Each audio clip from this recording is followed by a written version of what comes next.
go.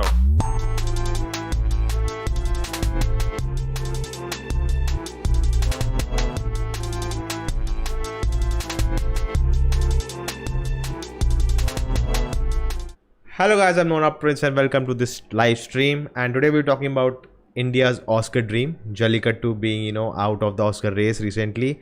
And we'll go in depth, and we have panelists today. We'll be talking about, all of this with them. So let me know in the chat, how's everyone? How's your Valentine Day? If you are watching this stream, I'm sorry for you, but it's all right. No spoilers for Chureli, guys. They cannot hear you. Okay guys, let me know how's the audio, how's the video.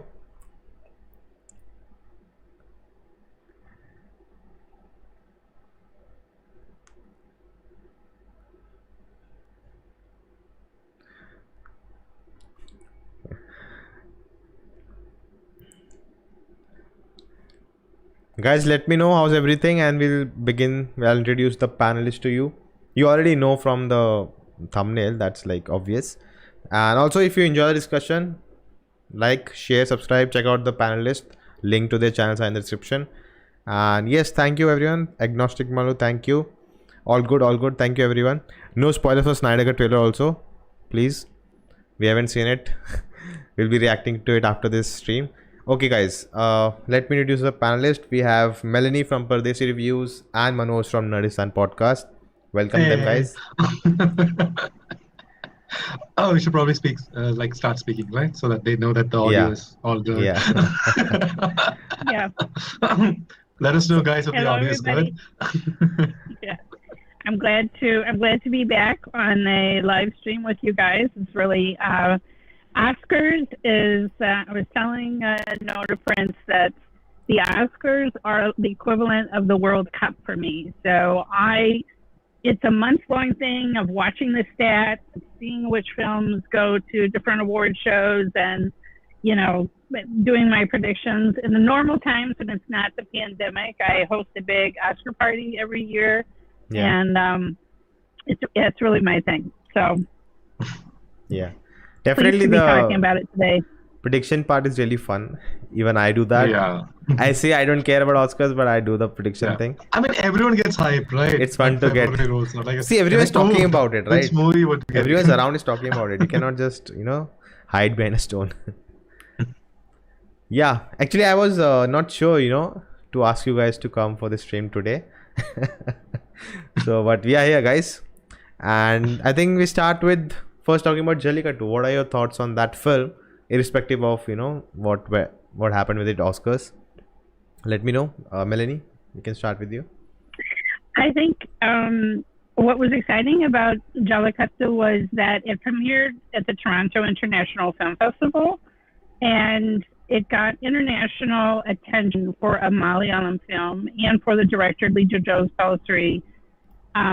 This is back in 2019. The Toronto International Film Festival was in the fall. And so that was just really exciting. Among horror, people that watch those kind of films, the fanboys, they got really excited about the film. And I was just so excited to have international attention to a Malayalam film. I mean, I know Lijo Jose Pellissery is great, but it was so awesome to see all the press and all the different views of the film. Now, it's not my absolute favorite Lijo Jose Pellissery film. I will say that up front. I love Angamali Diaries and Imal Yao, maybe a finer work. Yeah. But you cannot deny the imagination and the incredible filmmaking of Jallikattu. Yeah. I think I totally agree to that.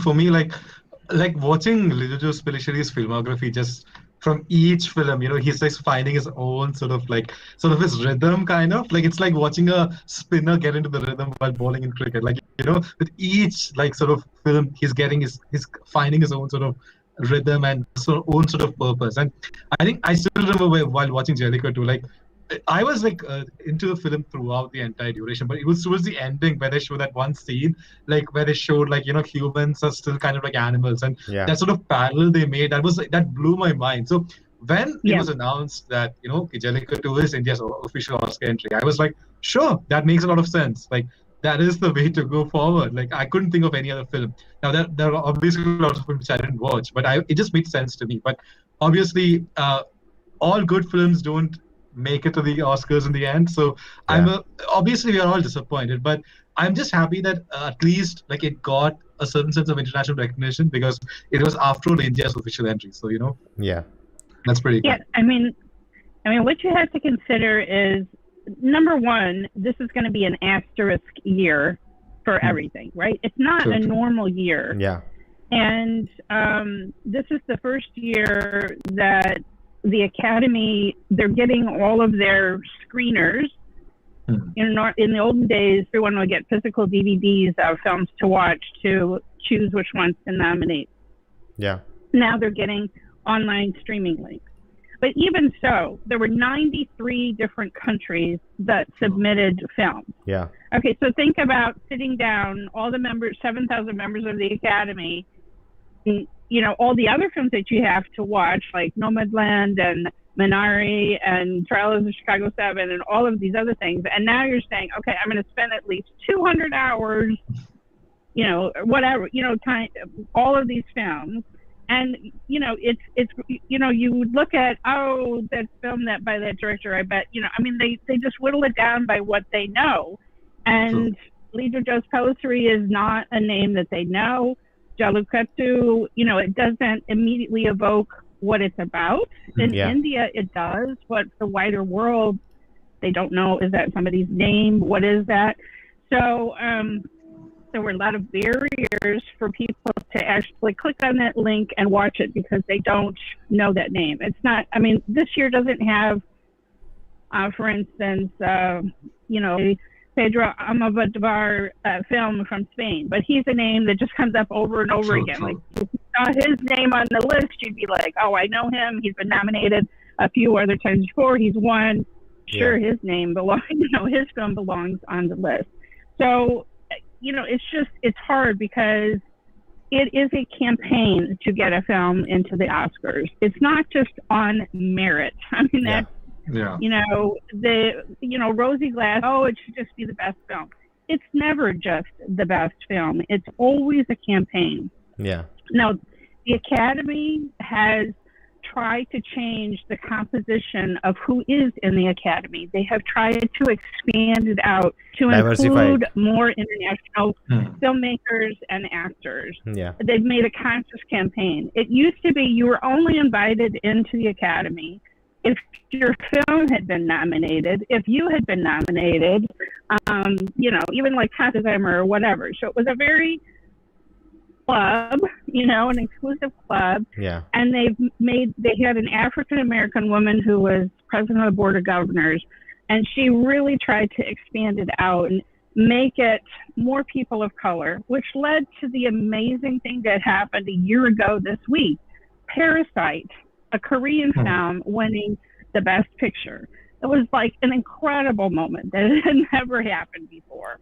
And so we're on that journey, we're on that way, but we're not fully there. We're getting yet, there. Right? We're getting there, but it's still a long way to go. But I think Melanie raised some really good points because like the perception of Indian cinema, like which people have, it's not that great. People always see it as this, very colorful, all Bollywood, like if you watched, I think Corridor Digital's like new episodes of VFX React, they imitated, they sort of parodized a Bollywood like action scene, and that's how it is. And it will slowly change. And I think with films like Jallikattu and are going ahead, and I think Melanie raised a very good point with, not having very well-known filmmakers across the country. Like people don't know Lijo Jose Pellissery when they watch a film, and that is a huge constraint in actually getting the film to the end, to actually getting them to watch the film. Like I'm not trying to say that they skipped the film while judging it, but there is a pretty good chance that they saw Lijo Jose Pellissery's name, they're like, okay, this we don't really know much about this, the filmmakers behind it, the cast behind it, the actors behind it. All right, let's just move it along, and that happens at times. It's a good film necessarily wouldn't win the Oscars, and I think if you look at it, I actually did a little bit of digging because I'm single on Valentine's Day. But like last year, Parasite won, a very well-known director behind it. Before that, Roma won, again a very well-known director behind it. And if you look at before that, I actually found the film. It's actually a film called Fantastic Woman. It's a Spanish film. Now, if you look at the amount of awards that film actually won before getting to the Oscars, it's a lot.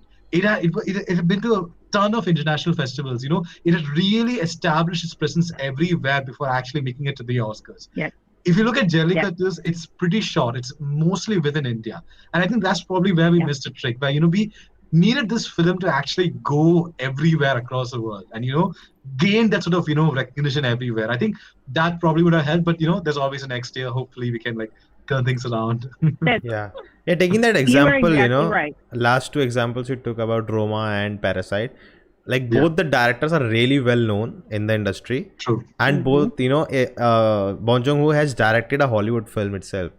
And Quentin Tarantino said Parasite is his best film 2019. So there was so many things going on for it. And Jallikattu, of course.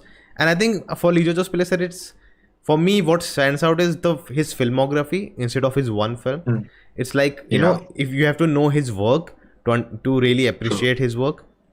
And I think that's really important. And coming to, when I found out about Jallikattu, I'm like, how? The first thought came out, how? It came out in 2019. Then I checked and all, from October it counts and it released after that. So it's, they can send it and all. I just want to, take up all the other movies. Okay, let me just talk about Jallikattu first. So I recently watched it again. I just posted a video on Jallikattu and I saw, let's watch it again. And I kind of... I was in awe with the first time I saw it, and I just made a 15 seconds review about it where I said I'm speechless, and that's it. That's a running joke on the channel. So everyone's like, where's the review? I'm like, that is a review. And they're like, oh, this is the best review ever made. So that's been a DVD cover of Jallikattu. Nona Prince, I am speechless. That's it. So I think after watching it again, I felt there are some things which stood out, because I knew the story, I was focusing on the other things, and I could see there were people who are non-actors, and they're definitely, I can tell they're acting. They are just in the frame, they step ahead, they say their dialogue, they step back. It's choreographed. It feels like they're acting. And I feel there are moments which will not translate well. So Melanie, I want to ask you, there's a scene in the film in the beginning when they show how the city works. And I have to ask, I just want to know if you understood that scene. So there's a scene where the guy who's delivering the meat, he just goes there to one of the houses, and the guy sitting at the home, he's like, move, go from the back gate, not from the front gate. Did you understand why did that happen, or if you remember that scene? I don't know. That it happens really quickly. I don't know that I got the full implications of that. Was it a caste issue or something that was the kind of person that should go to the back? Is that what you mean? Basically, it was a Hindu household, so they had a tulsi plant planted in the what do you call it? The front area of the house. So it's not auspicious to carry meat around it. So he asked him to go behind. Okay. And the moment he reaches behind, he just, looks inside and asks his wife to cook the meat in that way. It was basically showing the hypocrisy of it, that they'll eat the meat, which is kind of against that religion. But, that hypocrisy, I think, and when I saw that, I'm like, yes, this, I got it, but I'm sure most people will not. Even mostly the people are sitting, especially the jury. And I was like, yes, this will not translate to them at all. And that hit me, I understand why this film doesn't make it. It was and there are a lot of moments like this in the film, just happen quickly, things you would not realize why it's happening like that. And the film is not spoon feeding. That's, I think, the biggest thing about it. I think it's you have to pay attention and try to. I think the last scene, some people complain that it just gives away the message of the film. Some people say it's good they added it because I would have been clueless. And I think it's really, it's not a normal realistic movie because it's very hyper masculine adrenaline rush that people are really acting something you don't expect, but they're acting as animals, as demons. Yeah. And I think that's Yeah. the point of the Yeah. film. I think message also may not cross people's mind. They feel like, what is this? This is so unbelievable to them. So I think after watching it again, I can see myself saying, okay, this film has issues. Not issues in that it's bad filmmaking or something, but issues as in having a universal appeal to it. I think that's what I felt after watching it again. That's true. I kind of agree with that. I think you can have films do have cultural specific moments like that, but all it would take is even half a line of dialogue sometimes to get that across. You know what I'm saying? So sometimes, like you were saying, you notice certain things, but that seemed completely, over my head. So, but not every, it doesn't have to be that a film for the they're calling it now the international feature film. Yeah. It doesn't necessarily have to have a completely universal appeal. Some of the things that can appeal is that it's so culturally specific, but sometimes you have to translate some of those things by having a line of dialogue or something that gets the message across, or an explanatory note in subtitles. Yeah. My favorite subtitle is Rakes.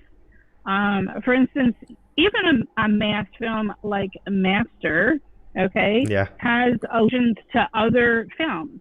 And if someone is humming a song, she put in the subtitles, singing the song, from da-da-da-da.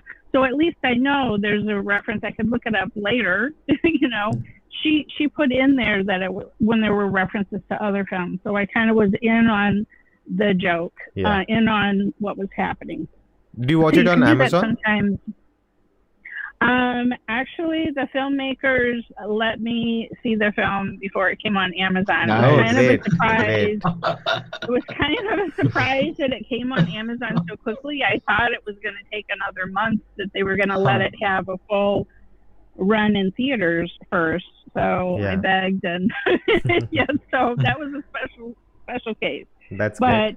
But I mean, Race is good with so it depends on the skill of your subtitlist. I mean, I thought the subtitles at Jallikattu were good. I'm not saying they weren't. I'm just saying that something that can be addressed and something like that. But Manash's point of having showed this film to international audiences at film festivals is extremely important. The Oscar campaign does not begin 2 months before the Oscars. It's a years-long process of showing this film around, getting it known. The press comes to film festivals, not just other filmmakers. And so you just build up buzz, you build up recognition of a film. People talk about it.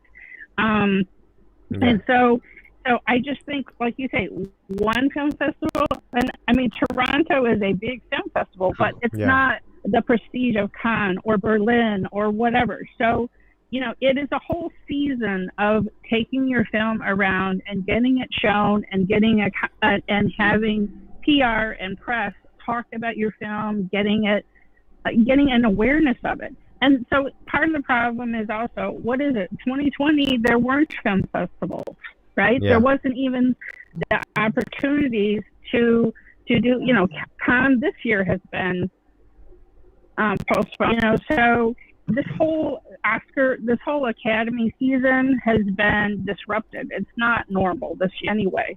So it had less of a chance than it would have in other years. But I mean, the other thing is there's so much contention in picking the film, and then I don't know that people rally around it and promote it the way they should. I mean, it kind of feels like there's so much contention with it, and then there's not enough time between when India picks its film and when the Oscars are going to happen. And because you have to, like I said, it has to be a campaign that's sustained for a longer time. So that, I don't know, this year the Oscars are very late. They're not until April. They're the latest they've ever been. But I mean, it's a kind of a weird year because I haven't really seen any of the regular films but because theaters are closed here, True. there's no buzz about the regular films. I mean, we're not even talking about the international films. I mean, what I've heard is the front runner is a film called Nomadland. Yeah. With a Chinese American director, Chloe Zhao. And so she may be the first, the second woman director that wins. But I don't know when I'm going to be able to see Nomadland. It's not appeared in any theaters here. It might be coming to video on demand, like in March. So it's kind of crazy that the front runner is a film no one has seen. So, I mean, a select few critics. I mean, it's on all of these people who have had access to screeners, are buzzing about it, but the regular public, no one has seen the film. Some of the other films are on Netflix, like The White Tiger, for instance. Priyanka is doing the Lord's work. She is pushing for that film. I mean, who knows? It might get an actor nomination or something, but it's just a weird year, just all around. Such a weird year. Definitely. I think even the Jallikattu makers will be like, oh, what? We are going? Okay. Okay, if you say so, I'm sure. And just going to the chat, Jojo Rabbit won at Tiff. So I think definitely Jojo Rabbit is way, something people will relate to. Okay, but again, Jojo Rabbit is a film that everyone was buzzing about, and it has a director that everyone was buzzing about. It was Taika Waititi. He did one of the Thor films. Yeah. Right? And he's also an Oscar-winning filmmaker because he won for his first film. Okay. Yeah. So people know who Taika is. And plus, he was playing Hitler, for heaven's sake, like a funny Hitler. Like, everybody was buzzing about it. True. Yeah. Melanie, when are you visiting Kerala? When am I visiting Kerala? Yeah. Okay, I was supposed to come in November, and because of COVID, all our travel was canceled. Everything got canceled. And vaccines here are extremely hard to get. My mother is 81. I just was able to get her an appointment. She's going to have to drive to another state to get her vaccine this week. So I don't know when I can get a vaccine. Theaters here are closed. It's really still bad here, okay? And so the thought of traveling to another country, I don't know if that's going to happen in 2021 for me. 2022, if I can't come at the end of this year, it's definitely going to be 2022. I will make it. You better believe that I am coming to Kerala. That I've told my husband, like, it's God's own country. Come on. So they're gonna have Melanie in Kerala in the next New Year. So, I cannot wait. It's the hardest part for me when we go. We will be going for like 3 weeks. We will be going for a long trip because the problem of seeing all these films, I've now seen like 600 Indian films. It's whittling down, like, how many places can we cram to visit that I have seen on films that I want to see in person, right? I mean, so I don't know if I can make it to Shimla, but... 3 weeks isn't enough. I think that would be too hectic. But it's just, too hectic of a schedule. Yeah, I know. That's the problem. It's like I want to savor the places that I do go to. So we haven't made the final itinerary yet, but it will be a big, long trip. I know that because I have to do it right. It will be my first time to go. Yeah. Guys, if you're finding any value in this discussion, do hit the like button. And check out their channels, link in the description. Share. And I'm sure they're subscribed. And I think one next point. Actually, I just go ahead. No. I was just thinking about, like, we talked about film festivals. We talked about, like, how the presence has to be there.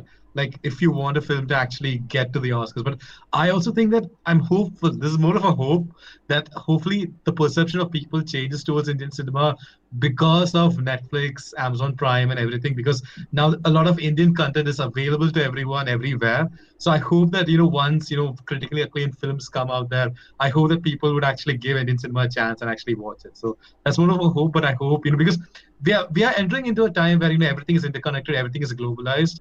So I hope that happens in the future. Yeah. Well, I would tell you something. I was so excited about doing my interview with Geo Baby this week about his film, The Great Indian Kitchen. And I posted on my regular personal Facebook about it. And yesterday, someone texted me. She's like, okay, so we watched the film. Now, understand the barrier. That means they had to download the Stream app. You know, it wasn't on Netflix or Amazon. They watched the movie. They're like, what else should we watch next? So this is someone like who had not really ever seen Indian films and related to that so much and then wanted more. I'm like, okay. Here's the list. Yeah, here's type, you know?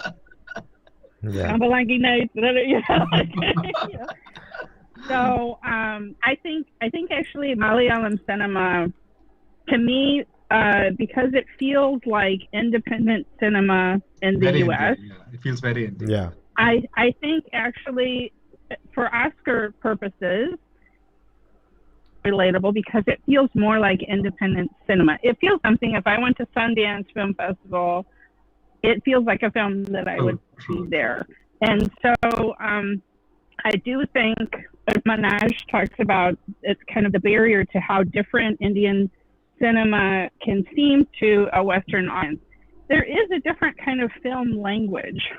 We're not used to, I mean, Hollywood used to do musicals, but it's very rare now. Yeah. So it feels kind of weird for a Western audience for everyone to just go out into song and dance. And a regular kind of, even like a Gully Boy, which was last year's pick. I mean, I don't know. It just, there's also a different film language, and Malayalam cinema doesn't use this so much, but sort of the interval and a different kind of structure, a storytelling structure is very different than Western cinema. And I would just tell you personally, it took me a little getting used to when I first started watching it. Yeah. I totally love it now. And when I watch a Hollywood film, I'm like, wait, where's my hour-long backstory on these characters? Like, come on. So, you know, and I like the fact that there's sort of this exclamation point, you know, there's this cliffhanger in the middle and then you come back. So I liked it now, but it does feel a little strange because it's not the same. It's not the same as Western film language. So I don't know if some of that is a little bit of a barrier, but there's just not, I mean, we know who Mani Ratnam is, but I don't know that Western, you know, filmmakers or whatever, that they really know who Mani Ratnam is. So, you know, what is a filmmaker that people can really point to? A current one, not ones from the past, you know, but one right now that other people really know. You know, you outside pointed of out, India. Right, outside of India. I don't think those names are really as well known. So that is a problem. That is a problem. Just sort of a perception problem of getting people to click on that link who are in the Academy to even watch it and to even, you know, just break that barrier alone.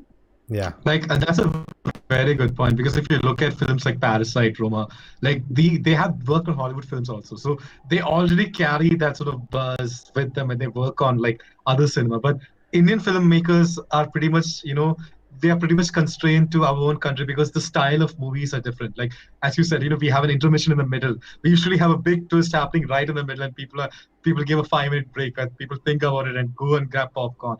That doesn't really happen out there in Hollywood. So, like, there are definitely a lot of constraints. But, you know, hopefully, I think hopefully in the next like 5 to 10 years, hopefully things change. Hopefully people understand our cinema. Hopefully they get familiarized with it, and hopefully they have fun watching our cinema. I want to talk about. I was just going to say I was looking through who has recently been invited to be part of the Academy. Yeah. Like I said, the Academy is about 7,000 people, and it used to be when I would do my odd predictions, I would say, okay, if I am a 65-year-old white man, what film am I going to vote for Best Picture, right? Yeah. Because it was overwhelmingly men. Yeah. Yes, there's all the actor nominees. You just think about the directors, the producers, all of those people who are a part of the Academy are all old white men. So the invitations to the Academy they really tried to invite more women, more people of color. So all of the three Khans have been invited to the Academy. So we have Shah Rukh Khan and Salman Khan and Amir Khan. Well, Amir Khan was already because of Lagan, from a long time ago. True. But and so Zoya Akhtar because of Gully Boy. Anurag Kashyap is a member of the Academy. Ali Bhatt, Krithik was invited. So they're starting to invite, but I noticed there weren't so many directors on the list. I mean, there were costume designers. There was the Vishal Anand who did the VFX for War. He was invited last year. Okay, that's great. So some of the technical people are coming, yeah. I think Neeta Lula was invited for. I think Melanie, you're on mute. You're on mute, Melanie. Okay. Yeah. Yeah. All right. Is that better? Yeah. So there's not so many directors that I recognize. I mean, Anurag and Zoya, of course, but that's kind of a problem, right? They're not kind of part of the club. I think that's something, it's not in our control. Like what Oscar. But it's changing though, because we're having more and more people getting invited. I think it's definitely changing. It's, at the moment it's more about what we are sending and, and I feel that the commercial space people are not making films, that they want to send to Oscars. Like I'm sure, people have a thought in mind, I have to send this to festivals, right? I want to just make it big bucks at box office. So there's definitely that thinking while making a film. And I think that there are so many movies which are in the race, and to just go through them, what are the options for this year? There was Gulabo Sitabo. This was Bulbul. The Sky is Pink. Would be good. Sky is Pink was pretty good. With Priyanka. Then Nawazuddin Siddiqui's Serious Men was there. Then Gunjan Saxena was there. Then we had The Disciple. And Disciple, the good thing is that the actor of Court directed this. Court was India's official entry in 2014, I think. 2014, 2015, somewhere. Yeah, it was 2014. And this is his film. And the executive producer is the director of Roma. What's his name? Korean. Alfonso Cuarón, right? Yeah. He was the executive producer, so everyone's saying they should have selected this film because it's already going to all the festivals. There's buzz around this film and everyone's talking about it, and everyone knows the director because of Court, that was critically acclaimed. So people were like they should have sent this one instead of Jallikattu. Then there was Shakuntala Devi. I don't know why.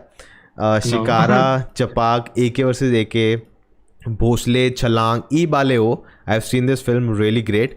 But it's a debut. That is a debutant, but I don't know if it would have made it. And a lot of other films. And Bittu, a short film, is shortlisted. So let's see what happens. Yeah. That's interesting. Already things are changing. Already things are looking up. At least we got the Indian film. Let's start the short film first before getting the feature.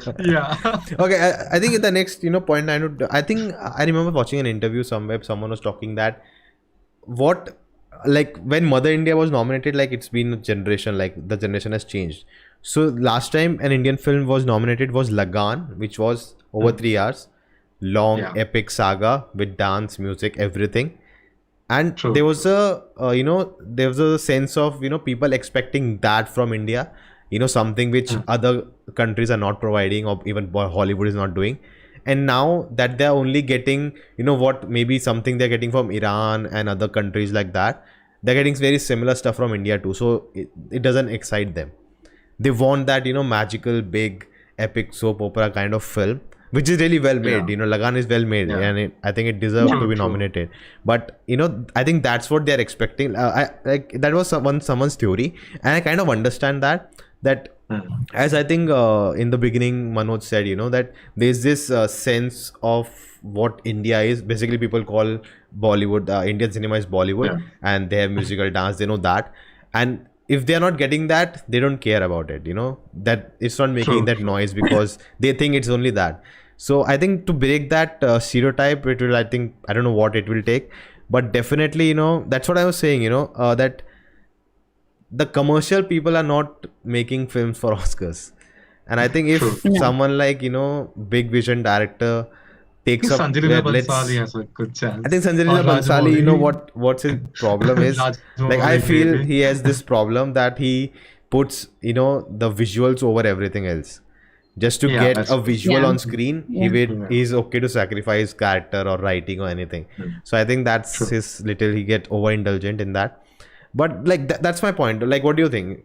It has to be like that, or no? We can make a good film and it can be anything. I think we can definitely, like, I understand. Like, you can lean into that. You can lean into making this big musical epic, and maybe even go ahead and win it, because then you actually meet people's perceptions and they're like, okay, this is something we're not going to get anywhere else, and this is what we feel Indian cinema is. But the truth is that all movies are not like that. A lot has changed. So I mean, like, I think you can see the problem right now is that even if you're making such big grand spectacles, those grand spectacles are not quite meeting that sort of critical space where you're like, this is the one movie that has blown my mind. Like, I don't think I've seen a movie like Lagan which achieved something like that ever again. Like, some movies maybe got close. Like, look, I'm a huge fan of the Bahubali movies, but for me, I can't still like put my hand to my heart and say that, oh, this is of course, that great critical space that we want. So I think it's two sides to this, but I don't think we have quite hit that critical space. And also, I think the world's thinking has to also change. Like, they have to embrace other cinema also coming from India. So hopefully there's, but I think that's my sort of point of view over this. I mean, I think a film that could have broken through was The Lunchbox, and I don't believe that was. For instance, is a name that's known. So I don't know how many crossover. It doesn't necessarily have to be the director. Sometimes it could be that it's an actor that's well known. I mean, sadly, we don't have Irfan Khan anymore, but he's someone who was known in Hollywood, and he had done HBO, he had done all sorts of things. So maybe if there's a crossover person like that could bring audience to see a film from India. But I do think it's a problem. When I talk to people, all they know, they think everything is Bollywood. They don't understand that there's all different cinemas. They don't, there's such a knowledge barrier there that people just don't know. True. Yeah. You're right. They just sort of have, they think it's all, they don't even know the term dancing around trees, but that's what they think of, right? And Lagan was exceptional. It is an amazing film. It was actually the first Indian film that I saw because it was nominated for the Oscars. I took a chance on it. So I don't know. I don't know what it's going to take to break through, but I do think that this year has been extraordinary in that people have been willing to take a chance on international shows, international movies, because we're all stuck at home. I know things are a little bit different in India and that some of your theaters are open, but I'll just tell you what it's like in the US, and that we're just stuck at home. And right now, today, the high is going to be 5 degrees Fahrenheit, okay? Yeah. And so I'm stuck at home, and people are taking a chance on watching series like the French series Lupin on Netflix, or they're watching Korean dramas, which has become something that I'm doing all the time because they're very romantic stories, just like Indian films. And there's not so much new Indian content like there was before, right? I mean, the pipeline is kind of slowed down. So people are taking a chance. They're watching all sorts of things because it's on Netflix, it's on Amazon Prime, and it's accessible to everything. So I do think the landscape is changing a little bit. I don't know the exact quote, but the director of Parasite, his speech at the Oscars was like, if you just cross over that 1-inch barrier of subtitles. And I do think more people have taken that leap. this year of being willing to watch something with subtitles, to take a chance. Yeah. I think he said that in Golden Globes. It was not Oscars. I can't hear you. Can you hear me? Yeah. Yeah, we can hear you. Should we are we audible? Yeah. Can you hear us? Yeah. Yeah. Okay. Great. Yep, I can hear you. Sorry. Yeah, I think yes. And talking about, I'll just show everyone on screen. The list of films, we have sent to Oscars. So Mother India was nominated, and then we had all these films, mostly Hindi. Only talking about Malayalam cinema being so indie in the look, only 3 we have sent till now. Then Salam Bombay was nominated. Honestly, I feel like Malayalam cinema probably would be the one type of cinema that people can connect to. I feel like, sure, there are cultural barriers, but I feel like they can actually get into the cinematography, the music, and they can actually get into it. I think Malayalam cinema is probably the one type of cinema. Yeah. So hopefully, I'm not saying that they should always send Malayalam cinema, but I hope they give some consideration to this cinema coming out, hopefully in the future, before sending it. So we have a Hey Ram epic again. Good choice. Then Lagan. I also think one Tamil movie was sent independently, and they're still in the race. This Sorori Potru. It's still in the race actually. Yeah. But it's for the main category, so. Yeah, fingers crossed something good happens. I mean, if something was going to happen, it's going to be this year. Sometimes it's just a matter of getting names out there and just getting awareness. So even though I think it has zero chance of anything, it's still not a bad idea just to campaign and have the names out there. I agree. Tamil cinema is another one where there's so many fine films that would be critically acclaimed, not just the films of Mani Ratnam, but it definitely needs to not just be Hindi focused on the committee or however it is that they pick these films, because there's so much exciting filmmaking happening in the South. And I totally agree with you that there's just something about Malayalam films that I think could appeal to Western audiences. It's something that I recommend people, like Kumbalangi Nights or Sudani from Nigeria.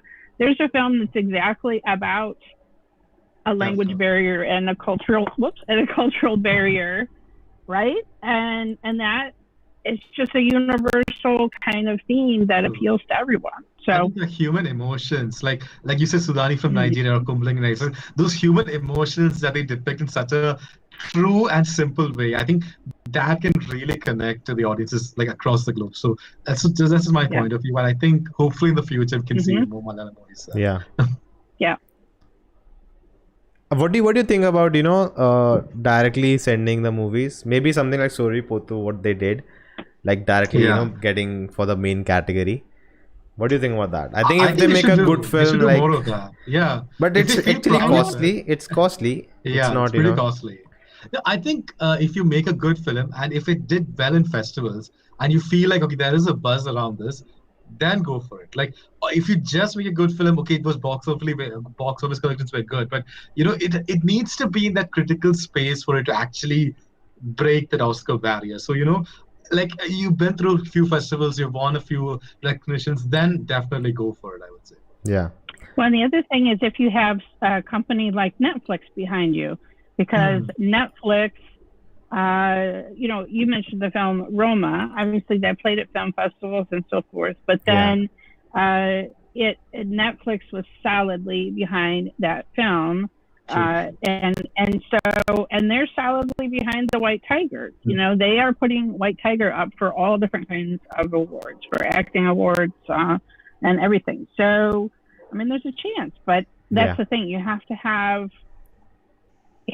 this PR machine behind you. It is a campaign. It's not just on the merits. And there's a game of timing and so forth too, which, like I said, this year is an asterisk year. It's not the normal year.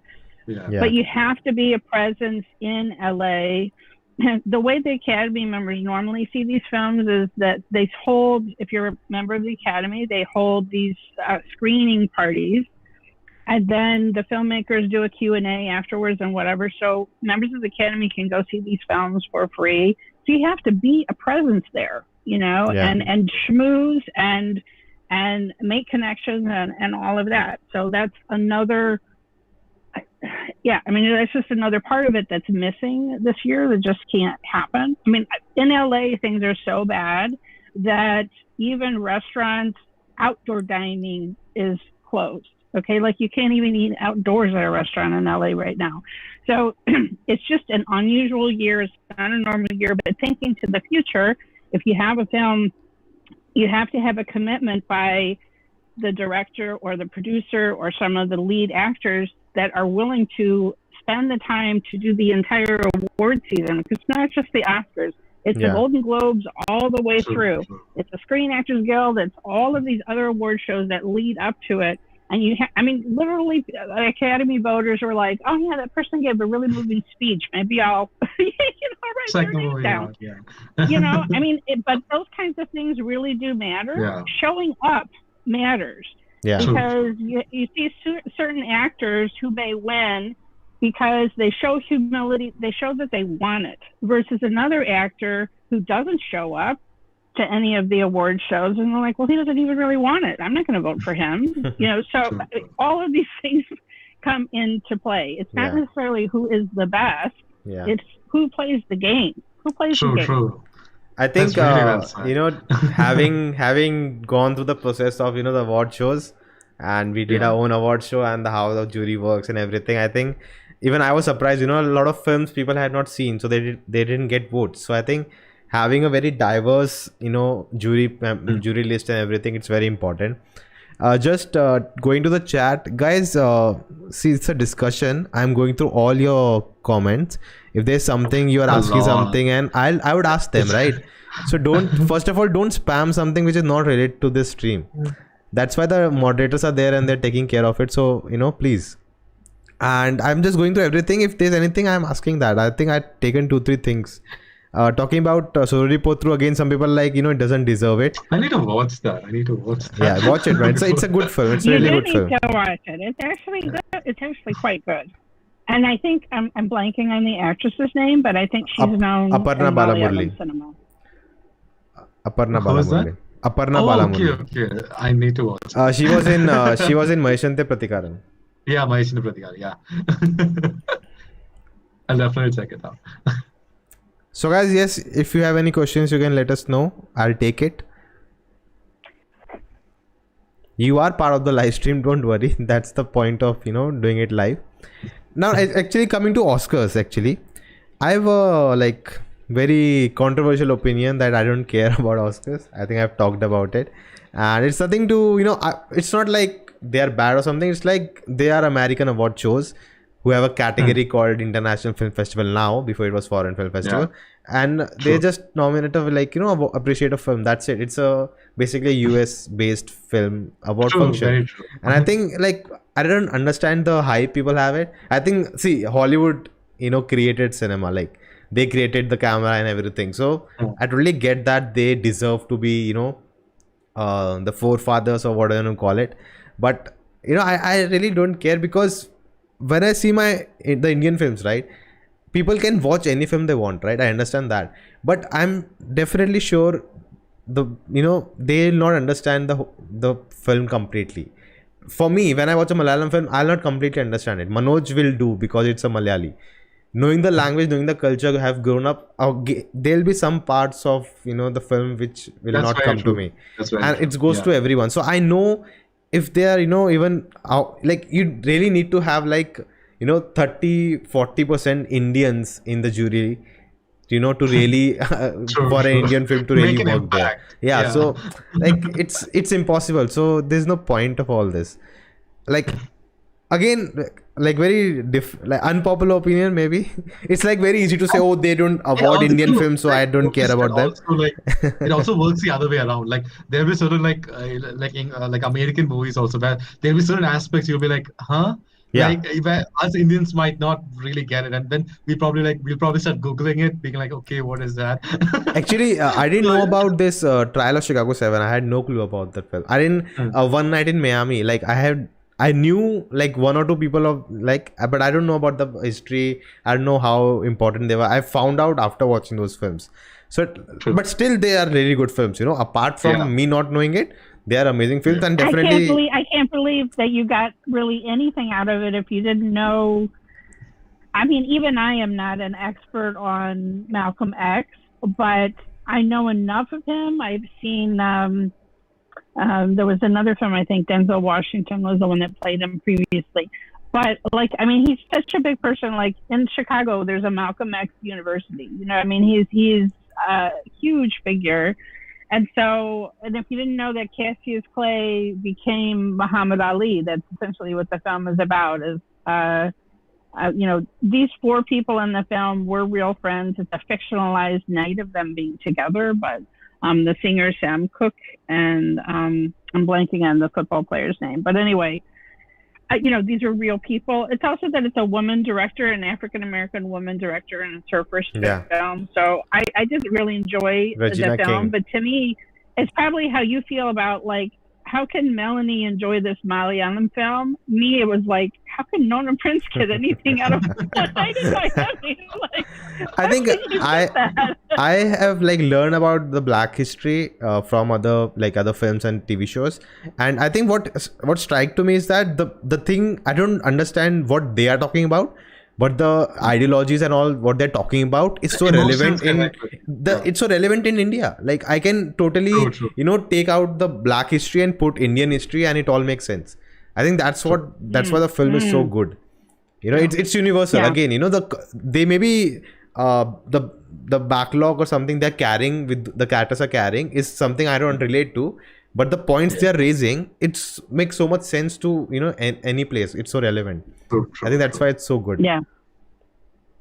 No, I mean, it is a fine film, and I think it's on Amazon. So if anybody is looking to see it, but it's exciting. It's part of the mix, possibly performances as well. I mean, it's kind of crazy, but there's never been an Asian American actor who has been nominated for Best Actor. And this year there's a film called Minari, which is about a Korean American family living on a farm in Arkansas, which I have relatives from Arkansas. Let me tell you, that's the backwaters. Okay, so it's what the controversy here is that the first award show is the Golden Globes, which is put on by the Hollywood Foreign Press.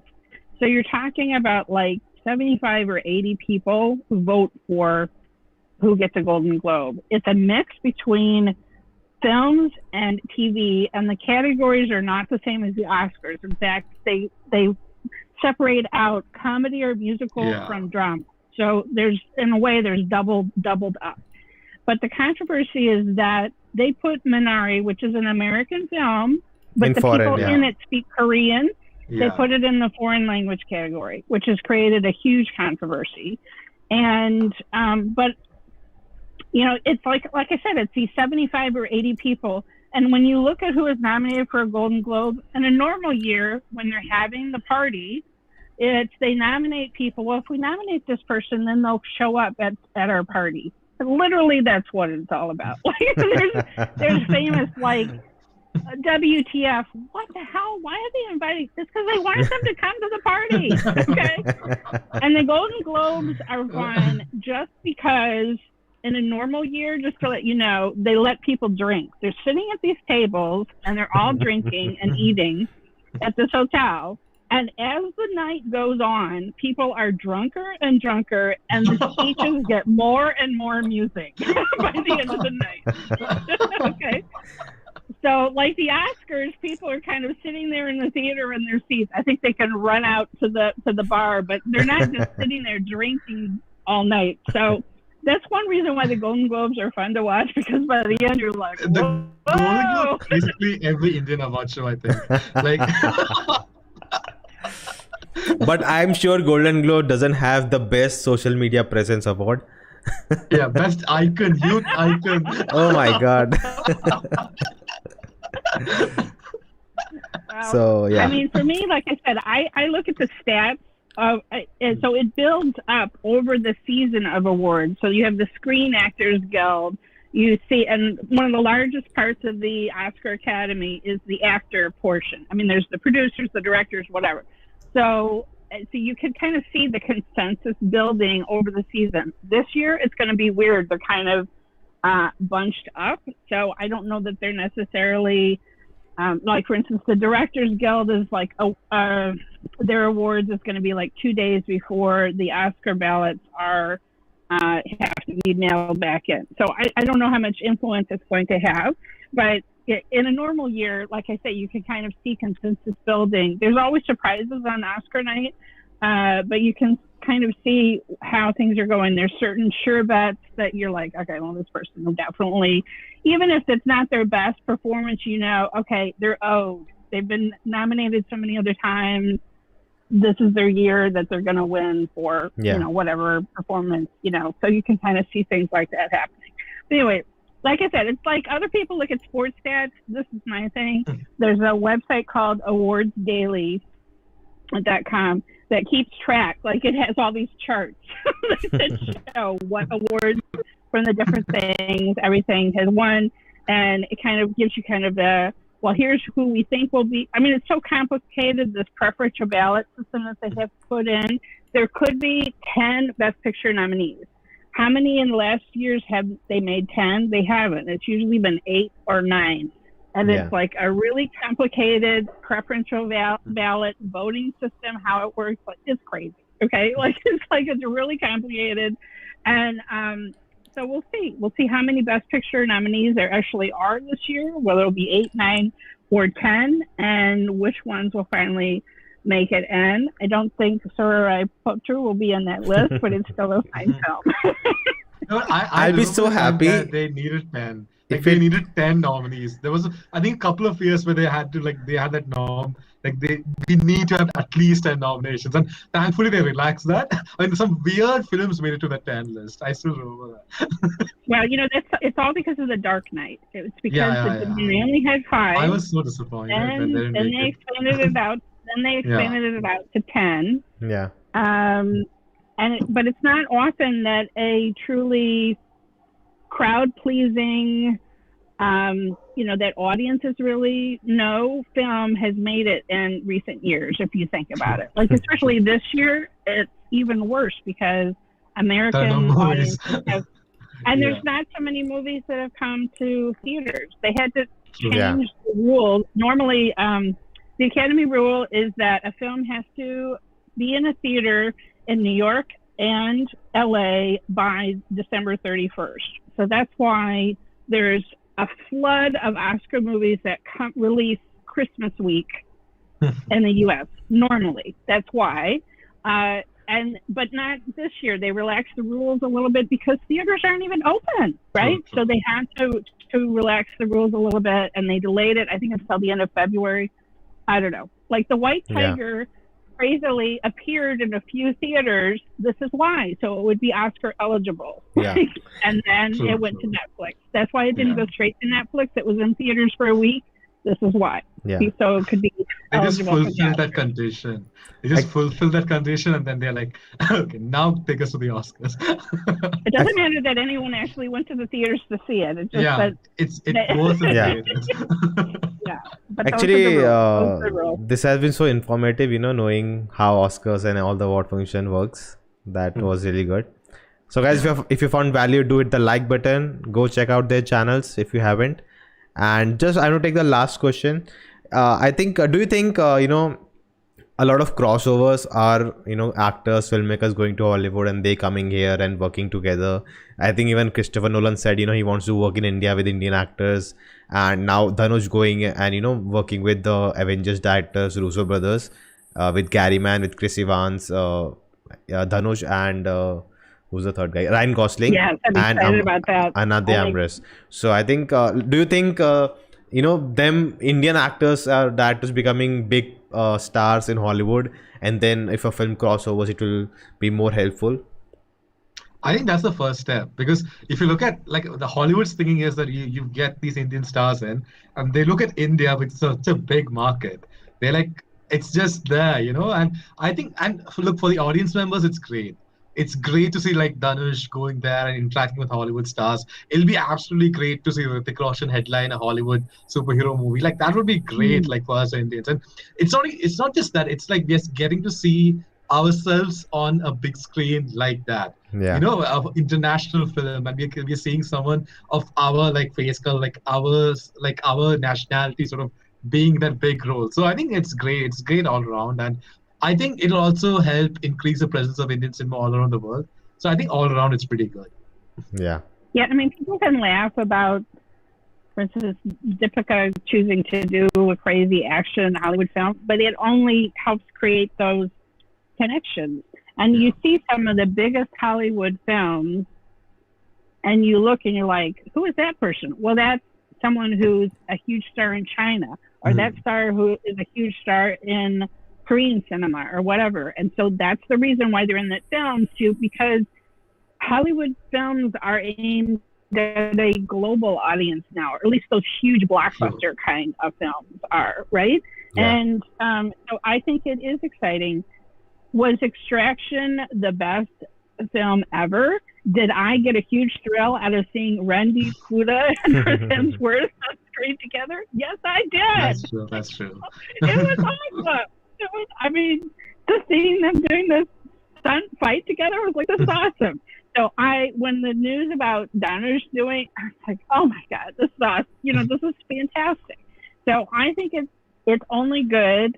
And it just creates all of those connections. And it's interesting to me that, Extraction came out on Netflix. I think Netflix knows its audience is a global audience. They don't just see what are we making for an American audience. They have a perspective of, we're going to be putting these shows, these movies for everyone around the world to see. So they want those projects that weave all of those people together to get those on, to gather new audiences. And I think, India is one of the biggest growing areas for streaming services. And it's only good for me because there's more and more Indian content coming to Amazon Prime, coming to Netflix. I know you guys have all these new streaming services too. I can't even keep track with me streaming and AHA for Telugu and so forth. But anyway, it's only been good for me because there's more and more Indian content that I can just access it right in my family room, like this week. Drishyam 2 is coming out on Amazon, right? Like it's not coming. I don't have to worry about the fact that theaters are closed. I can just watch it at home the same day that you guys can watch it. Actually, they'll be coming out Thursday at noon for me. I have a little advantage. The time change works in my favor, but unless you guys want to stay up all night. I have a little No, we are moving out. No, we're moving out of India. But I mean, it's so exciting. Like, I never could have dreamed a Mohanlal film is premiering on a streaming service. It's amazing, right?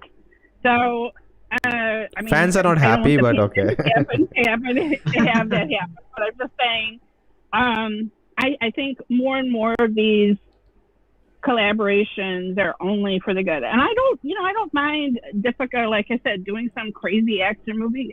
More power to her. Raised her. You're mentioning Hrithik. Hrithik would be perfect for some sort of Hollywood big blockbuster action film. Bring it on. Bring Avengers. it. Love it. Neymar. Yeah. No, but I think Melanie raised a good point. Like even earlier, I said like the impact that streaming services have now on getting Indian content out there. And if you look at it, Netflix actually, when they came to the Indian market, they came with the same price point as they went into the foreign markets. Like they brought this, they just converted it to rupees, but then they realized that, okay, this is not working here. We need a new price plan. We need a new way of doing it. And actually, it was only for the Indian markets where they introduced a cheaper price plan. Even the mobile version for Netflix. Just for mobile phones, And, and now they bring that to different places as well. So, they understand how important India's market is. And I think every other brand also realizes that. And I think moving forward, we're going to see a lot of lot more Indian content, a lot more crossovers. It's an exciting time. Definitely. And I think just this morning, my best friend was texting me. She's like, I'm watching, there's some new show about Indian weddings on Netflix. Like, that's the thing. I'm like, you can say, okay, it's some crazy reality show, but it's creating interest here in the U.S. People that would never seek out an Indian film. Even some of these silly shows are creating an awareness. She's like, I may want to come to India with you. This looks awesome. I'm like, well.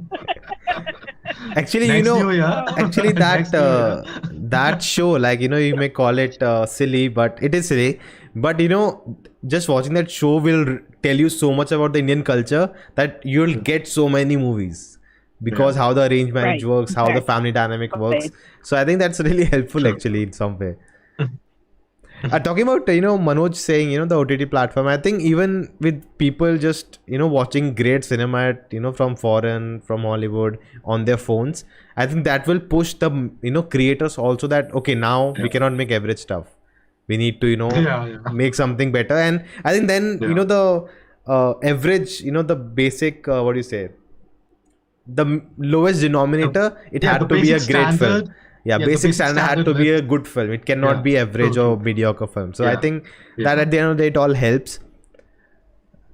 The only worrying thing for me is a recent thing in that I felt like it was awesome that Netflix and Amazon commissioning new works meant that there was a freedom from censorship. So the government censors were, but Saif Ali Khan's Tanav, so that they released it, and I haven't seen it, but then evidently they didn't like the government didn't like parts of it, and so then like 10 minutes or so was censored from, and so now they're talking about requiring some censorship of things that will be shown on streaming. I mean, for me, just the fact that Anurag Kashyap, for instance, could just make whatever he wants and put it on Netflix and not worry about language or nudity or whatever it was, and I don't know if some of that is going to be curtailed, which would be sad, because that was part of what was exciting to me, is that the fact that they were able to go directly to viewers and not have to go through that censor board meant that we could see things that otherwise we might not be able to see.